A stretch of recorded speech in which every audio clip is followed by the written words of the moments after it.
तो चलिए स्टार्ट करते हैं। सैम्पलिंग किसे कहते हैं सबसे पहले तो ये समझते हैं। अब सैम्पलिंग के लिए सबसे बेस्ट एग्जाम्पल है आपका घर। ठीक है, घर में आप लोगों के हैं 8 सदस्य। अब 8 सदस्य क्या है, हमारी जनसंख्या, पॉपुलेशन। ठीक है, जनसंख्या सैम्पलिंग एक ही थाली के चट्टे बट्टे है, लेकिन थोड़ा अंतर है। अब ये 8 लोग हैं किसी घर में, तो ये है जनसंख्या। अब आपको घर में 8 लोग की भी जनसंख्या होने लगी, समझो तो बातें। अब 8 में से जो है हमने एक मेंबर उठाया, एक को पकड़ा, और वो है हमारा सैंपल। ठीक है, सैंपल मतलब हमारा नमूना, कहते हैं ना नमूना। तो ये हमने इस बच्चे को पकड़ा, उठाया, 8 में से सिर्फ हमने एक स्टूडेंट को लिया या एक मेंबर्स को लिया या एक घर के सदस्य को लिया, तो हो गया हमारा सैंपल। अब हमें क्या जानना था, हमें ये जानना था कि बेटा आज आपने या आपके घर में क्या खाया गया, खाना क्या बना या खाना क्या खाया गया। तो इसने बता दिया जी आज तो हम राजमा चावल खा के बैठे। ठीक है, तो इसने वो बता दिया, तो वो आपने यहाँ से देखा, तो आपने क्या क्या किया, आपने क्या रिसर्च बनाई, आपने ये रिसर्च, ये आपका ये सोल्यूशन निकला कि आज इनके घर में सभी ने क्या खाया, भाई राजमा चावल ही खाए।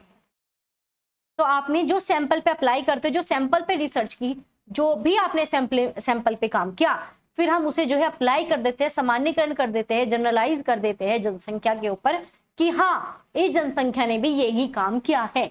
यही होता है आपका सैंपल। और पेपर में ये भी पूछा जाता है जनसंख्या क्या है, तो जनसंख्या पूरी होती है ना। जिस टाइप की रिसर्च करो तो पूरी। मान लो आपको स्टूडेंट पे रिसर्च करनी है, तो आप पूरे भारत के या पूरे वर्ल्ड के स्टूडेंट पे रिसर्च नहीं कर सकते, तो आप कुछ पर्टिकुलर टाइप्स पे ही हम रिसर्च करते हैं, कुछ पर्टिकुलर नमूने उठाएंगे, उस पे ही रिसर्च करेंगे। समझ में आ गया? सैंपल जनसंख्या क्लियर, जल्दी से कमेंट करके बताओ। यदि अध्ययन किया जा रहा है, जनसंख्या छोटी या प्रतिबंधित है, तो प्रत्येक इकाइयां वस्तु में से डाटा एकत्र करते हैं। मतलब अब बड़ी चीजें हैं या छोटी चीजें, मान लो घर में अगर 2 ही सदस्य हैं तो हम दोनों के ऊपर सैंपलिंग कर देंगे, लेकिन मान लो घर में 20 मेंबर्स है, नहीं कर सकते, तो ये इसके ऊपर भी डिपेंड करेगा जनसंख्या बड़ी है छोटी है।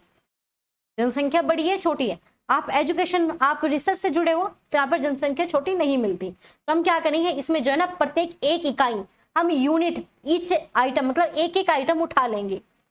एक एक आइटम क्या उठा लेंगे, 20 सदस्य में से जो 50 साल से प्लस है हम उसमें से एक मेंबर ले लेंगे, जो 30 साल से नीचे का है उसमें से एक ले लेंगे, जो छोटा बच्चा है बच्चों में से एक सैंपल उठा लेंगे। तो हमने 3 सैंपल इसमें से उठा लिए। अब इन सैंपल को उठाने की हमारी तकनीक होती है। अब इन तकनीक कैसे चलिए, लेकिन सर्वेक्षण में शोध में बहुत कम ऐसा होता है। मतलब जब हम सर्वे रिसर्च की बात करते हैं तो उसमें जो है ये सैंपलिंग वाला सिस्टम थोड़ा सा कम चलता है, क्योंकि हम वहाँ पर डिसाइड नहीं करते, हम तो सर्वे करने जा रहे हैं। आपके घरों में भारत में बहुत ज्यादा सर्वे होते हैं, तो वहाँ पर हम पर्टिकुलर सैंपल नहीं करते, हमें तो पूरे गाँव में ही करना पड़ेगा। तो कुछ ऐसी रिसर्च है जहाँ पर सैंपलिंग नहीं चलती, कुछ ऐसी रिसर्च है जो बिना सैंपलिंग के नहीं चलती। चलिए समझते हैं। यदि अध्ययन किया जा रहा है तो जनसंख्या बहुत बड़ी है, तो हम उसमें से सैंपलिंग करना आवश्यक है, हम पूरे ऊपर काम नहीं कर सकते। समझ में आया? तो इस वजह से सैंपलिंग आवश्यक हो जाती है। अब हम सैंपलिंग की डेफिनेशन देखें तो नमूना या सैंपल जनसंख्या का प्रतिनिधित्व करेगा। मतलब जो अपनी जनसंख्या में से पार्ट उठाया है ना उसे रिप्रेजेंट भी करे। अब आपने उस बच्चे को लिया है उस घर में से, तो उस घर का ही होना चाहिए। पता लगे आपने बच्चा ले लिया और जानना रिसर्च किसी और के घर पे कर रहे थे, तो ये भी गलत है। तो उस चीज को रिप्रेजेंट करना आना चाहिए। उसे हम क्या बोल देते हैं, उसे हम सैंपलिंग बोल देते हैं, उप समूह बोल देते हैं, लघु समूह भी हम इसे ही बोलते हैं। किसे बोलते हैं? नमूने को। ठीक है, आ जाओ। प्रत्येक क्षेत्र में समान रूप से प्रतिनिधित्व करें। अब ऐसा नहीं कि सिर्फ आपके लिए करें, जो दूसरा रिसर्चर है उसके लिए भी करें, कहीं पे हम अप्लाई करें वहां पे भी करें, तो सभी के लिए जो है समान रूप से रिप्रेजेंट होना चाहिए। एक होता है होमो, एक होता है आपका हेट्रो। ठीक है, एक होता है होमो ग्रुप, एक होता है आपका हेट्रो। होमो क्या होता है, सबके लिए सेम। हेट्रो क्या होता है, अलग अलग होता है। मान लीजिए हमने क्या कर दिया, लड़कियों का ग्रुप अलग कर दिया, तो लड़कियों का अलग कर दिया, होमो हो गया। अब हमने लड़कों और लड़कियों को दोनों को मिक्स करके बिठा दिया, तो वो हेट्रो हो गया। समझ में आया? ये ग्रुप भी एक बार पूछ लिया गया था। आगे चलते हैं। अब सैंपलिंग क्यों करनी है हमें रिसर्च में? सैंपलिंग हमें रिसर्च में इसलिए करनी है क्योंकि वैधता काफी हद तक चुने गए नमूने की गुणवत्ता पर निर्भर करेगा। जैसा सैंपल आप सिलेक्ट करोगे, जैसा सैंपल लोगे, वही क्या करेगा, आपकी रिसर्च को लीड कर देगा, रिसर्च आपकी बढ़िया बना देगा। अब मान लो आपको रिसर्च करनी थी भारत के स्टूडेंट पे, आप कहोगे नहीं जी मैं तो रिसर्च करने वाला हूँ, तो मैं तो अमेरिका के बच्चों पे करूंगा। तो अगर आप अमेरिका के बच्चों पे रिसर्च करे हो, रिजल्ट यहाँ पे लाके दोगे, तो क्या ये वैलिड है? ये रिप्रेजेंट कर रहा है? नहीं कर रहा, तो ये गलत हो गया, ये सैंपल है ही नहीं, ये गलत सैंपल है। तो इसलिए जब हम नमूने का चयन करते हैं तो इन चीजों का ध्यान रखना होता है।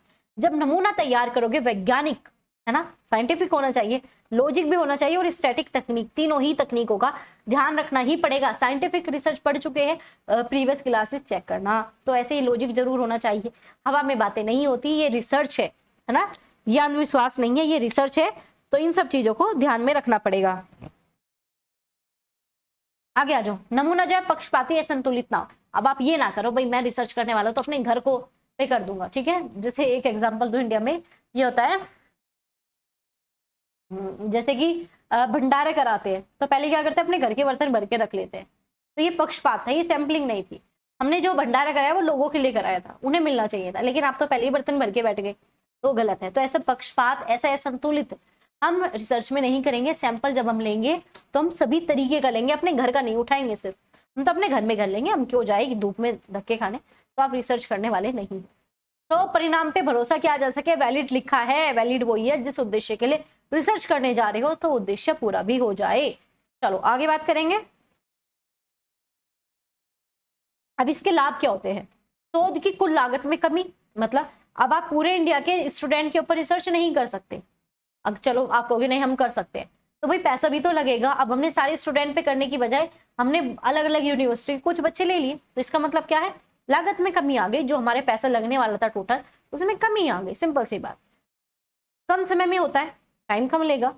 कई मामले जो है वंचनीय भी होते हैं, है ना, कि आप अपने अकॉर्डिंग चीजें डिसाइड भी कर लेते हो।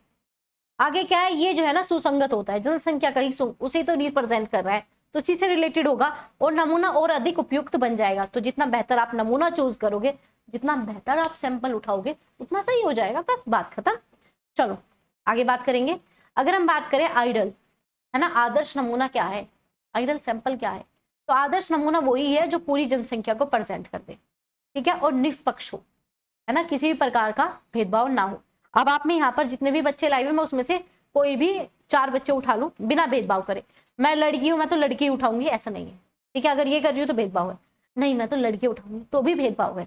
तो या तो मैं 2 लड़के ले लूँ 2 लड़कियां ले लूँ, तो ये क्या निष्पक्ष हो गया, उसमें मैं ना इसे जानती हूँ ना मैं उसे जानती हूँ, तो ये होगा निष्पक्ष। तो पूरे सैंपलिंग में से मैंने 4 बच्चे उठा लिए और पूछा बताओ भाई आपको मेरी क्लास कैसी लगती है, आप क्या करोगे, आप क्लास के बेस पे मुझे बता दोगे।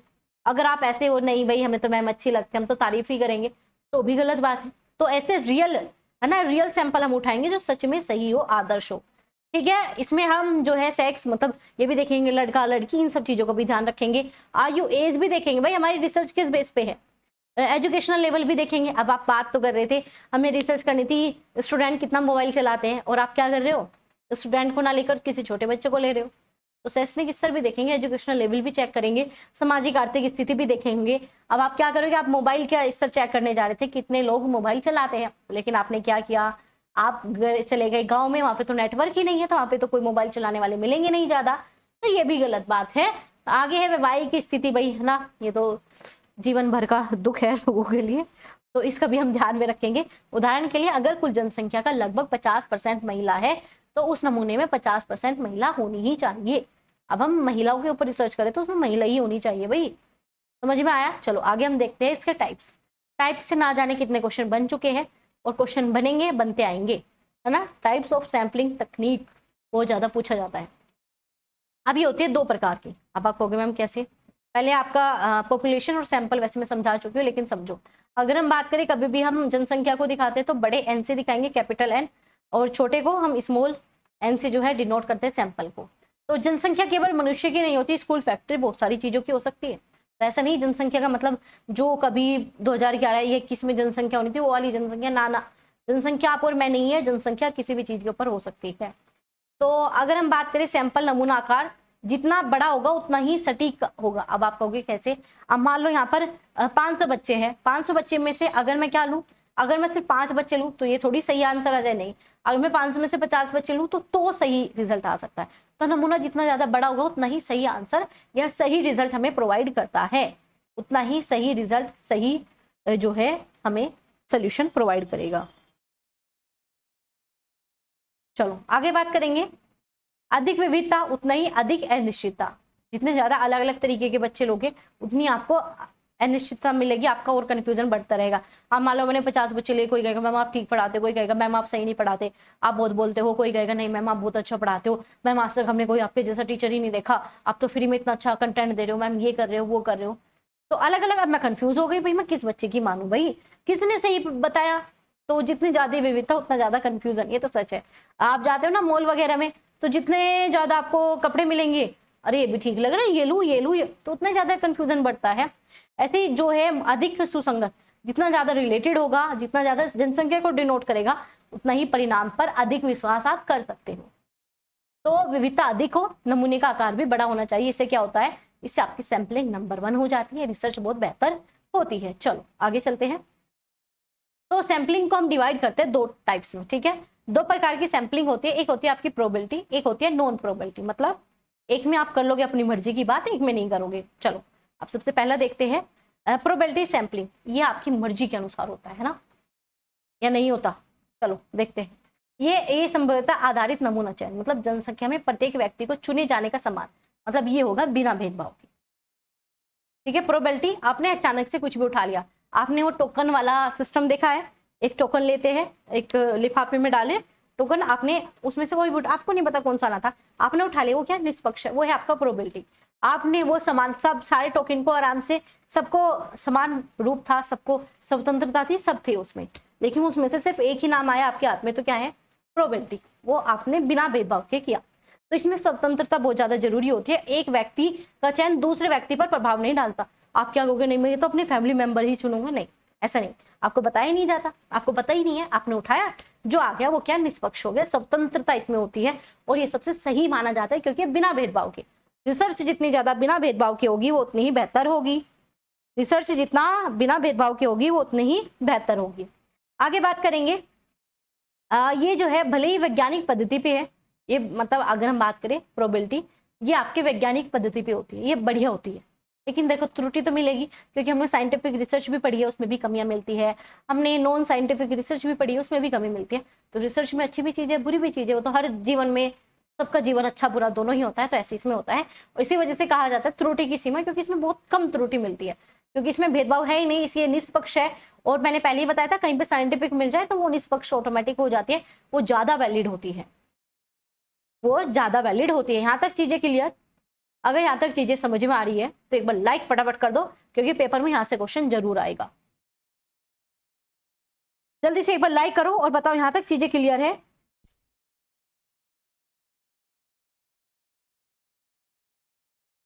अब बात करेंगे इसके टाइप्स। किसके टाइप्स? प्रोबेबिलिटी हमारी होती है 4 टाइप्स की। अब आपको मैम सच में 4 टाइप्स की है, 4 टाइप्स होते हैं। इसकी ट्रिक मैं आपको बता देती हूँ, एस एस एस सी, ठीक है। अब आपको मैम एसएससी क्या है, चलो समझते हैं। याद रखना एसएससी ही याद रखना है, पता है ना भाई, एसएससी में तो दुनिया लगी पड़ी है। तो क्या है एसएससी? जो आपका कॉम्पिटिटिव एग्जाम होता है, प्रतियोगिता होती है आपकी। सबसे पहला है सैंपल, रैंडम। रैंडम मतलब बिना, कहते हैं ना रैंडम पीपल मिल गया, ऐसे कोई मिल गया, रैंडम कुछ भी हो जाए आपके साथ, तो सैंपल रैंडम सैंपलिंग, नाम ही इसका सैंपल, सॉरी इसका नाम ही सिंपल रैंडम सैंपलिंग। ये सिंपल है, बिल्कुल सिंपल, ये बिल्कुल सिंपल। वो लॉटरी वाला सिस्टम, 10 वो थे कमेटी मेंबर, 10 के 10 नाम लिखे, हाथ डाला, जिसका नाम आ गया भाई ये होगा। ये क्या है? सिंपल। इसमें क्या कर दिया, जनसंख्या का प्रत्येक सदस्य उसमें डाला गया, सबको समान अधिकार था, सबको ज्ञात था, और उसमें जो है जो निकल गया वो समान था, वो ये सैंपल रैंडम। तो ये होता है जैसे आपका लॉटरी सिस्टम, ठीक है। वो लॉटरी निकल गई, वो लॉटरी जो आपने मूवी भी देखी है ना, हेरा फेरी, वो धमाल कौन सी मूवी थी, तो उसमें लॉटरी निकल गई, वो सभी के लिए निकली थी, वो जिसके पास टोकन आया उसके माला माल हो गया, उसमें कोई भेदभाव नहीं था। आगे आ जाओ, ये सबसे पहला क्लियर, ठीक है, ये सिंपल है, सबको बराबर चांस मिलता है, उसमें से कोई एक व्यक्ति सेलेक्ट कर लिया जाता है। अब है दूसरा आपका स्ट्रेटाफाइड। स्ट्रेटाफाइड से पहले आपका जो सेकंड है वो है आपका टाइप्स सिस्टमैटिक। क्या है भैया आपका? Systematic types. ये मैंने यहाँ पे नहीं लिखा क्योंकि मुझे अलग से लिखवाना था। अब सिस्टमैटिक क्या है? एक सिस्टमैटिक तकनीक, मतलब टाइप्स में चलो। अब टाइप्स में कैसे चलोगे कि हम तो क्लास में 10 बच्चे, क्लास में 20 बच्चे हैं, तो हम पहला बच्चा उठाएंगे, तीसरा बच्चा उठाएंगे, चौथा बच्चा उठाएंगे, पांचवा बच्चा उठाएंगे, पांचवा नहीं, अरे नहीं, पहला तीसरा पांचवा बच्चा उठाएंगे, सातवां बच्चा उठाएंगे। आपने एक सिस्टमैटिक तरीके से ऐसे, या फिर आपने क्या कहा, मैं तो 1 से 10 तक के बच्चे ले लूंगा बिना किसी भेदभाव के। ये भी क्या है? सिस्टमैटिक तरीका है। ये भी क्या है, सिस्टमेटिक तरीका, ये भी क्या है, रैंडम है, बट क्या है, सिलेक्ट किया इसमें, ये की पॉइंट लिखना पेपर में आएगा, ये रैंडम है लेकिन क्या है, इसमें आपने सिलेक्ट की है चीजें, आपने इसमें क्या किया, सिलेक्ट किया है। दूसरा इसमें क्या है, इसमें आपका एन वे मेथड आपने वो देखा ना, एन, ठीक है ना, एन आइटम चलता है, ये आपने देखा होगा, पढ़ा होगा, है ना, वो जो सम संख्या निकालते हैं, विषम संख्या, तो इसमें जो है आपका सिस्टमेटिक में एन मेथड पे चलते हैं, एनवे मेथड पे, है ना, या तो सम ले लिया हमने, या विषम ले लिया, या शुरू के 10 बच्चे ले लिए, या लास्ट के 10 बच्चे ले लिए, या 5-5 गैप में हमने बच्चे ले लिए, तो इस प्रकार से हम सिलेक्ट करते हैं। हाँ, रोल नंबर वाइज भी हो जाएगा, ठीक है, हम इसे रोल नंबर वाइज भी सिलेक्ट कर सकते हैं। और ये होता है होमोजीनियस, होमो मतलब सेम सेम ग्रुप के उठाओगे, ठीक है। अब मान लो जो 6 क्लास के बच्चे हैं, 6 क्लास के ही बच्चों में से शुरू के 5 उठा लिए, तो क्या होमो एक ही ग्रुप के उठाए, आया समझ में, क्लियर। अब आगे आ जाओ, आपका थर्ड एस हो गए, दो, तीसरा एस चलते हैं।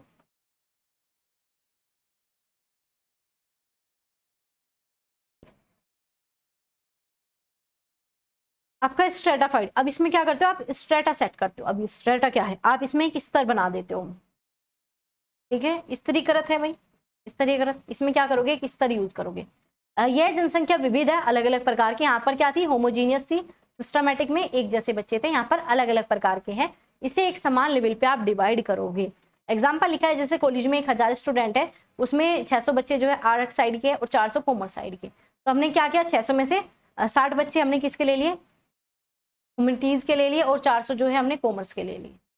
तो हमने क्या किया, ये बिना किसी भेदभाव के हमने सिलेक्ट कर लिए, लेकिन हमने एक स्ट्रेटा, एक स्तर डिसाइड किया, क्या कि हमारे जो अलग है ये बच्चे अलग है, या एक स्तर, अभी तक कोई स्तर नहीं था, अभी तक हमने रोल नंबर वाले उठा दिए, अभी तक हमने रैंडम उठा दिए, लेकिन इसमें आप स्तर लगा दोगे, या फिर आप ऐसा कर सकते हो कि 50 बच्चे हैं, 50 में से जो है 25 लड़कियां हैं और 25 जो है लड़के, तो आपने क्या कहा, 5 में इसमें से ले लूंगा, 5 इसमें से, इसमें भी क्या करते आपने, हेट्रो अलग अलग प्रकार का ग्रुप था, आपने उसमें से बराबर बच्चे उठा लिए, आपने उसमें से बराबर बच्चे उठा लिए, समझ में आया। आप इसमें स्ट्रेटा सेट कर देते हो, जो भी आपकी नीड होगी, जो भी आपकी आवश्यकता होगी, उसके अकॉर्डिंग आप स्ट्रेटा सेट करोगे, और वही होगा आपका स्ट्रेटाफाइड रैंडम सैम्पलिंग। ये तीनों जो है ना रैंडम सैम्पलिंग है, इसमें कोई भेदभाव नहीं था, इसमें कोई भी आपका भेदभाव नहीं था, यहां तक समझ में आए। इसमें क्या करेंगे, इसमें हम 2 प्रकार से चीजें करते हैं, एक तो हमने स्ट्रेटा कर दिया, और इसे हम क्या करेंगे, इसे हम एक लेवल पे डिवाइड करते हैं, ठीक है, एक समान स्तर पर तोड़ते जब तक चीजें समान ना हो जाए। अब 1000 बच्चे समान नहीं थे, लेकिन हमने समान बनाए 600 और 400 में, एक स्तर सेट हो गया, समान बना दिया। जब समान कर दोगे चीजें तभी तो रैंडम उठा पाओगे। मान लो एक में तो 10,000, एक में तो 700, एक में तो 300 है, और एक में 300 वाले में से 30 उठा रहे हो, और 700 वाले में से भी 30 उठा रहे हो, तो भेदभाव हो गया। भेदभाव नहीं करना, एक समान स्तर सेट करना, ये लिखा है ना, एक समान स्तर में बांटते, इसी स्ट्रेटा कहा जाता है, इसी वजह से इसका नाम स्ट्रेटाफाइड सैंपलिंग कहा जाता है। क्लियर, यहाँ तक ये था रैंडम सैंपलिंग। रैंडम सैंपलिंग के 3 टाइप्स, एक और रह गया, अब ये आपका लास्ट है ना, समूह सैंपलिंग, है ना, क्लस्टर। अब क्लस्टर, इसमें आप समूह बनाओगे। अब आप कहोगे मैम समूह कैसे, जब जनसंख्या बहुत ज्यादा बड़ी हो जाती है तो आप उसे समूह में डिवाइड कर देते हो। जैसे कि हमारा सिस्टम चलता है, क्या भाई, पहले देश है, फिर राज्य है, फिर केंद्र, केंद्र से भी भाई फिर क्या आ गया भाई, डिस्ट्रिक्ट आ गया, जिला आ गया, ब्लॉक आ गया, विलेज आ गया। तो हम इसमें विभिन्न प्रकार के स्तर, उसमें सिर्फ एक स्तर स्ट्रेटा, इसमें 2 ही अंतर होते हैं, उसमें सिर्फ एक बार डिवाइड किया, इसमें 2-3 बार, कितनी बार भी, इसमें हम तब तक बनाते हैं जब तक हमारा समान चीजें ना हो जाए, इसमें क्या हो जाए, समान चीजें ना हो जाए, या तो हम पहले से बना लेते हैं, बाद में बनाते हैं। कुल मिलाकर क्या है, बड़ी जनसंख्या को हम समूह में डिवाइड कर देते हैं। अब हमें जानना है स्कूल के बच्चों को लेना है, तो हम स्कूल के बच्चों को अलग लेंगे, कॉलेज के बच्चों को अलग लेंगे। इसमें भी हमने क्या कर दिया, चीजें अलग अलग समूह हमने डिवाइड कर दिया, ठीक है, आया समझ में। तो ये था क्लस्टर, हमने समूह में चीजें डिवाइड की, पेपर में बार बार पूछा जाता है, ठीक है। यहाँ तक चीजें क्लियर है तो बिना कहीं लाइक और शेयर कर देना। आगे बात करेंगे नॉन प्रोबेबिलिटी सैंपलिंग, अब इसे डिस्कस करते हैं। अब ये क्या है आपका, इसमें आप भेदभाव करते हो। अब आप कहोगे मैम सच में, हाँ ये हो गए भेदभाव वाली। अब भेदभाव कैसे, नॉन प्रोबेबिलिटी, इसमें कोई संभावना नहीं है सारी चीजें सही हो, कम समय में हो जाता है, परंतु पक्षपात बहुत ज्यादा होता है। अब मुझे जो मेरे आसपास बच्चा है मैं तो उससे ले लूंगी। अब मान लो जो भी बच्चा लाइव पढ़ता है मैं तो उससे पूछ लूंगी भाई समझ में आया नहीं आया, तो ये पक्षपात हो गया ना, क्योंकि रिकॉर्डेड भी बच्चे देख रहे हैं, अगर उन्हें समझ में नहीं आया तो उनके साथ तो पक्षपात हो गए। लेकिन मैं वही तो चीजें कर सकती हूँ जो मेरे सामने है, तो ये क्या है आपका भेदभाव। कभी बोलो तो भेदभाव याद रख लेना, सभी को जो है समान अवसर मिलता ही नहीं है, सभी को समान अवसर मिलेगा ही नहीं, ठीक है। और ये कम समय में हो जाता है, बट बहुत ज्यादा भेदभाव। अब चलो इसके टाइप्स देखते हैं। इसकी और विशेषता लिखनी है, लिख लो, है ना। जो रिसर्च की पढ़ी है, जैसे कि ये सब्जेक्टिव हो जाता है, इसमें भेदभाव होगा, ये बहुत ज्यादा फास्ट होता है, ये इजी होता है बहुत ज्यादा, ठीक है, इजी तो होगा, ये सस्ता भी पड़ता है भाई, क्योंकि जो आपके पास है आप उसमें से ले लोगे। चलो, ये गुणात्मक अनुसंधान में बहुत ज्यादा यूज भी होता है, वो मात्रात्मक में था।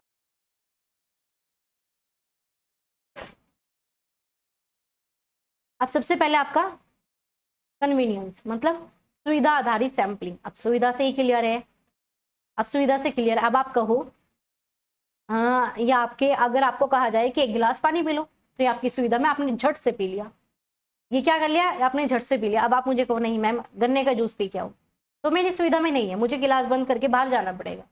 तो क्या है, जो चीज मेरे पास हो, सुविधा में हो, तो शोधकर्ता उन लोगों को चुन लेता है जो आसानी से संपर्क में हो। अब मैं जो भी बच्चे लाए हुए उनमें से बच्चे ले लूंगी, तो क्या है, ये मेरे सामने है, ये आसान है, और मैंने इनसे पूछ लिया कि आपको समझ में कैसे आया, तो आसान हो गया, ये आसानी से मिल जाता है। तो नाम ही क्या है, सुविधा आधारित सैंपलिंग। बस इसमें आप अपनी सुविधा के अनुसार काम कर लेते हो, और ये बहुत ईजी होता है, बहुत बेहतर होता है। जैसे कि कॉलेज में अपने छात्रों से डाटा लेना, अब आप किसी कॉलेज में पढ़ा रहे हो, आप दूसरे कॉलेज में डाटा लेने क्यों जाओगे, आपको यही तो देखना है इंटरनेट का प्रभाव बच्चों पे कैसे पड़ता है। तो कॉलेज में बच्चे थे, आपने अपने कॉलेज के बच्चों से पूछ लिया, क्लियर। सबसे पहली सैंपलिंग खत्म। नाम से याद रखना है, की पॉइंट याद रखना है, इसके अलावा ज्यादा कहानी याद रखनी ही नहीं है, कोई फायदा नहीं है, जितना पढ़ रहे हो इतना ही नफ है। आगे आ जाओ सेकंड, और पेपर में आते हैं भाई, ये बार बार आते हैं पेपर में, जजमेंट कह दो, है ना, पर्पसिव सैंपलिंग, उद्देश्यपूर्ण। नाम क्या, इसमें उद्देश्य, उसमें सुविधा थी, जो मेरे पास है मैं तो उसे ले लूंगी, है ना, जो मेरे सामने है, मेरे पास मोबाइल है मैं मोबाइल ले लूंगी, उधर जाकर दूसरा मोबाइल है मैं उसे नहीं लूंगी, मेरे सामने जो है मैं उसका यूज करूंगी, तो सुविधा वाला हो गया, ठीक है। अब आपका उद्देश्यपूर्ण जजमेंट, इसमें जजमेंट कैसे, उद्देश्यपूर्ण कैसे, आप शोधकर्ता अपने निर्णय पर आधारित उन लोगों का चयन करता है जो सटीक जानकारी देंगे। सटीक जानकारी कैसे, जजमेंट में क्या करोगे, बता दो, जजमेंट में क्या करोगे, आप उस चीज को यूज करोगे जो आपके रिसर्च के लिए बहुत ज्यादा जरूरी है। अब रिसर्च के लिए क्या जरूरी है, वो स्टूडेंट लेना जो क्या चलाते हो, इंटरनेट चलाते हो, तो ये आपका उद्देश्य है। तो आपने जो भी क्या था, जो भी इस चीज, जो मोबाइल का यूज करता था, आप उन स्टूडेंट को यूज कर रहे हो, बस, ठीक है, कहाँ से क्या नहीं कोई फर्क नहीं पड़ता, लेकिन आपका उद्देश्य पूरा हो रहा है, आपका उद्देश्य पूरा हो रहा है, तो ये क्या हो गया, जजमेंट देगा, हाँ भाई ये चीज ऐसे हुई है। तो ये कहाँ पर यूज करते हैं, ऐतिहासिक वर्णनात्मक रिसर्च में हम बहुत ज्यादा इस चीज को यूज करते हैं, क्लियर। ये मर्जी से होता है, आप अपनी मर्जी से ले लोगे चीजें, क्योंकि मर्जी तो खैर पूरी रिसर्च में चलेगी, इस पूरी सैंपलिंग में मर्जी ही चलती है, तो इसमें मर्जी से आप अपनी, आपने विशेषता रखी अपनी रिसर्च की, आप उस विशेषता के हिसाब से काम कर लोगे। अब जैसे वो हल्दी वाला वो चलता है ना, कि हल्दी में येलो कपड़े पहन के आओगे, तो वहाँ पर एक उद्देश्य सेट कर दिया, हल्दी में सब येलो कपड़े पहन के जाओगे, आप चले गए और वहाँ पर सब येलो कलर पहन के आ गए, तो उनका उद्देश्य पूरा हो गया, समझ में आया। चलो आगे बात करेंगे कोटा सैंपलिंग। और इतनी बार आ चुका है पेपर में, पता नहीं कितनी बार। तो ये क्या करेगा, अब आप कहोगे मैम कोटा, कोटा क्या होता है, ठीक है, कोटा क्या करेगा, ये कंडीशन पे बेस होगा, ये आपकी स्थिति पर आधारित होगा। कैसे, शोधकर्ता विभिन्न श्रेणियों में निश्चित संख्या को प्रतिभागियों का चयन करता है, और यह चयन भी अपनी सुविधा अनुसार करेगा। आप कहोगे मैम फिर से सुविधा, यस, ये भी क्या करेगा, ये भी अपनी सुविधा के हिसाब से ही डाटा कलेक्ट करेगा, स्थिति के आधार पर, जो आपने गुण रखे हैं, ठीक है, उसके आधार पर। जैसे कि अब आपके सामने जो चीज है, जैसे कि उम्र क्या है, लिंग क्या है, आदि का ध्यान रखा जाएगा, तभी जो है परिणामों को सामान्यकृत नहीं किया जा सकता। ये क्या थी आपके quota sampling. Quota sampling again समझ लो, ये क्या करेगा, ये गुणों के आधार पर करेगा। जैसे कि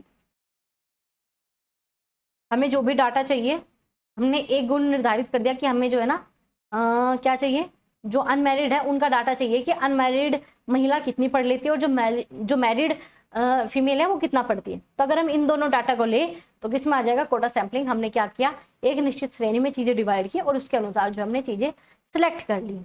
अब आपका एक्सीडेंटल, ये आपका स्मार्ट मतलब खुद से हो जाता है, पता भी नहीं चलता। अब आप सड़क में जा रहे थे, आपने किसी बच्चे को मोबाइल चलाते देखा और आपने उससे डाटा ले लिया। तो मार्केट में चलते फिरते लोगों से जब आप सवाल करते हो, है ना, अपनी जानकारी को इकट्ठा करते हो, वो क्या होगा, आपका एक्सीडेंटल, अचानक से हो जाना, ठीक है, अचानक से हो जाना। चलो यहाँ तक चीजें क्लियर है। आगे चलते हैं, आपका लास्ट स्नोबॉल सैम्पलिंग। इसे आप चैन सिस्टम भी कहते हो। क्यों? क्योंकि एक से दूसरे व्यक्ति से, दूसरे से तीसरे व्यक्ति से। जैसे कि आप सभी को मैं कहती हूँ, आपके पास है कॉलेज जो है, आपको हमारे पास कॉलेज, कैसे आप जिस कॉलेज में पढ़ते हो वहां पर यूजीसी नेट वाले बच्चे पक्का होंगे। तो आप अगर उनके साथ शेयर करोगे तो उन्हें ये क्लासेज, ये जो फ्री क्लासेस है, फ्री बेहतरीन बैचेज है, ये उनके पास चला जाएगा, उनके पास चला जाएगा। अगर आप उन्हें कहोगे भाई जो भी तुम्हारे छोटे भाई बहन हो, अगर वो भी इस एग्जाम की तैयारी करे, उनके साथ शेयर कर दो, तो ऐसी चीजें शेयर होती चली जाएगी। तो क्या स्नोबॉल, मैं डायरेक्ट उन बच्चों तक नहीं पहुंच सकती, लेकिन आप पहुंच सकते हो, आपके साथ दूसरे बच्चे पहुंच सकते हैं। तो ऐसी चीजें जुड़ जाएगी। मुझे नहीं पता आपका कॉलेज क्या, मैं उन बच्चों के साथ नहीं पहुंच पा रही, आपको कहा, आपने अपने ग्रुप में शेयर किया, ग्रुप से दूसरे ग्रुप में, दूसरे ग्रुप से तीसरे ग्रुप में गया। तो ये क्या स्नोबॉल, जहां जिस चीज की नीड थी वहां पर चला गया। तो जैसे कि होता है ना ड्रग्स यूजर, तो हमें पता है भाई, या मैं आपसे पूछूं कि यूजीसी नेट वाले बच्चे कहाँ मिलेंगे, आप कहोगे हमारे कॉलेज में मिलेंगे।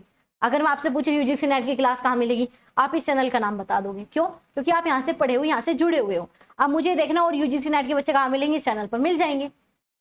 तो जहां जो भी हमने चीजें फिक्स की है, या जो हमें चीज चाहिए, वो हम एक से दूसरे से, दूसरे से तीसरे से, तीसरे से चौथे पर ऐसे जुड़ते चले जाएंगे। यही होती है आपका स्नोबॉल सैम्पलिंग। और इसमें ये होता है, जो शराबी होता है ना, अगर आप शराबी से पूछोगे ना इस एरिया का दूसरा शराबी कहाँ मिलेगा, वो बता देगा वहां मिलेगा। दूसरे से पूछोगे वो तीसरा बता देगा। तो इसी प्रकार से फैलता रहता है। समझ में आया? ये हिडन पॉपुलेशन पे होगा, जो सीधा दिखती नहीं है। अब मुझे नहीं दिखते भाई यूजीसी नेट के डायरेक्ट बच्चे, आपको दिखते, आप शेयर करोगे, आपसे दूसरे बच्चों के पास शेयर होगा। ठीक है, यहाँ तक चीजें क्लियर? चलो एक बार इन्हें दोबारा देख लेते हैं। ठीक है, एक बार फटाफट। सैंपल, स्ट्रेटा, ठीक है, क्लस्टर, और यहाँ पर था एक सिस्टमैटिक। और यहाँ पर क्या है, कन्वीनियन, आपका जजमेंट, क्वाटा, एक्सीडेंटल और स्नोबॉल। ये 5 प्रकार की सैंपलिंग है। यहाँ पर क्या है, ये इक्वल रहेगा सभी के लिए। इसमें डिवाइड कर देंगे। स्ट्रेटा एक स्तर, ये क्लस्टर बेस पे होता है। क्लस्टर मतलब आपने जो है पहले से ही कुछ चीजें डिसाइड कर दी, अलग अलग समूह बना दिया। कन्वेंशन ये आपके एरिया के बेस पे होगा, जहाँ पर भी आप चीजें एक्सेस कर सकते हो। ये आपके जजमेंट के ऊपर होगा, आप किसके, आपका जो उद्देश्य है उसके अकॉर्डिंग आप रिसर्च करोगे। ये फिक्स्ड नंबर पर कैटेगरी होता है। क्वाटा मतलब, कोटा मतलब आपने कुछ चीज पहले ही फिक्स कर दी, बस मुझे तो इतने ही बच्चे लेने हैं, मैं तो इसी कैटेगरी के बच्चे लूंगा। तो ऐसा हो गया। इसमें क्या करोगे, इसमें आपका whoever comes पर जो पहले आ जाएगा उसका डाटा ले लोगे। स्नोबॉल में क्या है भाई, चेनिंग सिस्टम चलता है, एक के साथ दूसरा, दूसरे के साथ तीसरा। अब यहाँ पर आपका बायस लेवल है ना, भेदभाव कितना है, यहाँ पर लो होता है, लो होता है, लो होता है। ठीक है, क्लस्टर में फिर भी थोड़ा सा भेदभाव आ जाएगा, लेकिन इसमें तो बहुत ज्यादा हाई होता है। और सबसे ज्यादा हाई होता है एक्सीडेंटल में, जो अचानक से मिला उसे पकड़ा, भाई डाटा दे मुझे, बस। तो आपने क्या किया, अपनी चीजों के अनुसार कर दिया।